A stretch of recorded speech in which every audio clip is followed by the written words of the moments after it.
जय श्री कृष्ण मित्रों, स्वागत है तमारू आपणी चेनल में। आज आपणे जाणीशुं प्राचीना पीपळानुं महत्व। प्राची तीर्थनो मोक्ष पीपळो एटले तो पितृओने मोक्षनी प्राप्ति करावनारो पीपळो। कहे छे कि आ पीपळाने जળ अर्पण करी पांडवोए कौरवोने मोक्षनी प्राप्ति करावी हती। आ ज पीपळाने जળ अर्पण करवाथी यादवो मुक्तिने पाम्या हता। मुक्तिदायी श्राद्ध पक्ष चाली रह्यो छे। संतानो तेमना पितृ तृप्ति अर्थे शक्य एटला प्रयास करता होय छे। श्राद्ध पक्ष दरमियान जो तमे घरमां रहीने पण आस्था साथे पितृओ माटे तर्पण करो छो तो तेनाथी पूर्वजो प्रसन्न थई जाय छे। अने आ ज तर्पण विधि जो कोई तीर्थधाम करवामां आवे तो तेनाथी प्राप्त थनारुं पुण्य अनेक गणुं वधी जाय छे।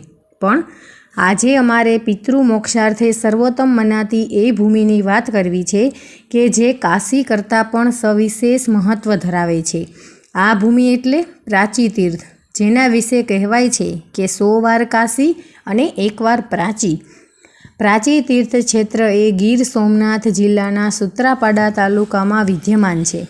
आ तीर्थ क्षेत्रनो महिमा ज ए छे के અહીં प्रगट सरस्वती प्रवाहित थई रही छे। उत्तराखंडना माणा गाम समीप सरस्वतीનું प्रगट स्थान आवेલું છે, પરંતુ આ સરસ્વતીના નીર થોડા અંતરે વહીને પુનઃ લુપ્ત થઈ જાય છે। કહેવાય છે કે સરસ્વતીના તેજ નીર પુનઃ પ્રાચીમાં પ્રવાહિત થાય છે।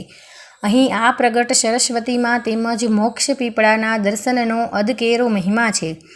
લોકમાન્યતા અનુસાર પ્રાચીનો મોક્ષ પીપળો એટલે તો પિતૃઓના મોક્ષની પ્રાપ્તિ કરાવનારો પીપળો। કહે છે કે આ જ પીપળાને જળ અર્પણ કરી પાંડવોએ કૌરવોને મોક્ષની પ્રાપ્તિ કરાવી હતી। આ જ પીપળાએ જળ અર્પણ કરવાથી યાદવો મુક્તિને પામ્યા હતા। સૌથી મહત્વની વાત તો એ છે કે સ્વયં શ્રી કૃષ્ણએ ઉદ્ધવજીને શ્રીમદ ભાગવતનું જ્ઞાન આ જ પીપળાની નીચે આપ્યું હતું હોવાની માન્યતા પ્રચલિત છે।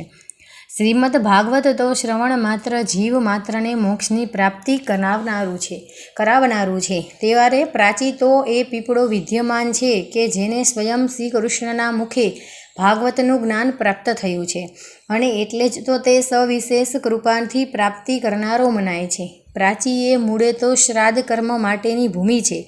અહીંયા 84 પ્રકારના શ્રાદ્ધ કર્મો થાય છે, પણ દરેક શ્રાદ્ધ કર્મ પૂર્વે સર્વપ્રથમ પીપળા પાસે સંકલ્પ લેવામાં આવે છે।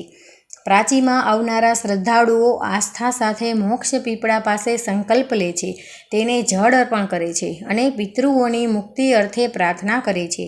એટલું જ નહીં, અહીં તો કહેવત પણ પ્રચલિત છે કે જે જમાડશે તે રમાડશે, અર્થાત અહીં શ્રાદ્ધ કર્મ કરવાથી દંપતીના સંતાનની કામના પરિપૂર્ણ થઈ જાય છે।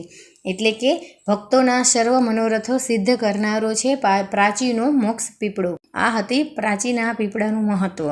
તો મિત્રો, તમને આ વિડીયો પસંદ આવ્યો હોય તો આપણી ચેનલને લાઇક, શેર અને સબસ્ક્રાઈબ કરજો। જય શ્રી કૃષ્ણ।